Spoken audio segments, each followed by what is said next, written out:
Bismillahirrahmanirrahim. This is our second lecture.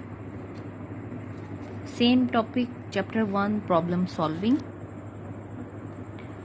Now the next step is, as I have already told you, that problem solving is a complete process which includes 9 different steps.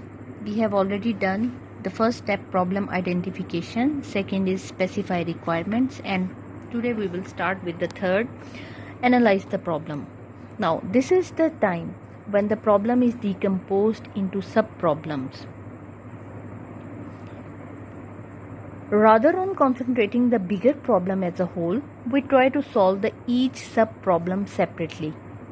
This is a technique and it is called top-down design. It also called divide and conquer rule. Here we may ask certain questions to approach the right solutions. These may be: how many solutions are there to the given problem? Which one is the best one? What are the input and output? How can the bigger problem be divided into smaller problems? Now, the fourth point is design algorithm and draw flowchart. Designing the algorithm requires to develop a finite list of steps to solve a problem. It is then verified that whether the algorithm solves the problem as intended or not. Writing algorithm is often the most difficult part of the problem solving process. Most computers algorithms perform at least following 3 steps: input, processing and output. Right? Input means to get data, processing perform any calculations, and output means to display the results. Program. A program is a set of instructions given to the computer to solve a particular problem. It is written in any programming language. Desk checking. Now this is another design. Desk checking is an important part of algorithm design that is often overlooked. The desk check and algorithm. We must carefully perform each algorithm step just as a computer would do and verify that the algorithm works as desired. Time and effort can be saved by locating and rectifying algorithm errors at this stage. Now, draw the flowchart. This is the time when we are going to draw the flowchart. After designing the algorithm, the next step is to draw flowchart. Flowchart in fact maps the algorithm to a pictorial representation which helps in understanding the flow of control and data in the algorithm. The next step is our write the program, or this is also called coding.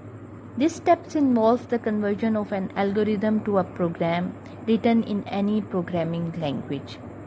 Grammatical rules of a programming language to write programs are referred to as syntax. Now the time comes when we are going to test and debug the program.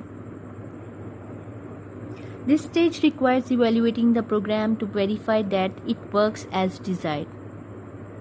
Run the program several times using different set of data, making sure that it works correctly for every situation provided in the algorithm. Now, debugging is the process of finding and removing errors in the program. There are 3 types of programming errors: syntax errors, runtime errors, this is also called execution error, and logical error. Now we will discuss these in detail. Syntax errors occur when the program violates one or more grammatical rules of the programming language. These errors are detected at compile time. Compile when the translator, compiler or interpreter attempts to translate the program. Suppose if a program is written in a high level language and you want to convert it into low level language, so we need a translator. That can be done with the help of compiler or interpreter. So there can be many reasons. For example, trying to execute a wrong program statement or command such as typing print instead of print statement. So this is a syntax error. Next comes your runtime error. A runtime error comes when the program directs the computer to perform an illegal operation such as dividing a number by 0. Runtime errors are detected and displayed by the computer during the execution of a program. When you are going to run the program, these will be displayed at that time. When runtime error occurs, the computer will stop executing the program and may display a diagnostic message that helps in locating the error. It tells you that there is an error in this line, so you will have to find those and correct those. The last comes your logical errors. Logical errors comes when a program follows a long logic. Yes, how it is possible? The translator, compiler or interpreter, as I have already told you, does not report any error message for a logical error. Means these are the difficult errors to locate. Logical errors can be identified by just looking at the wrong output of the program. These errors will be accepted by the computer, these will be run by the computer, but when you will see that your output is not required, then you will find where is that error.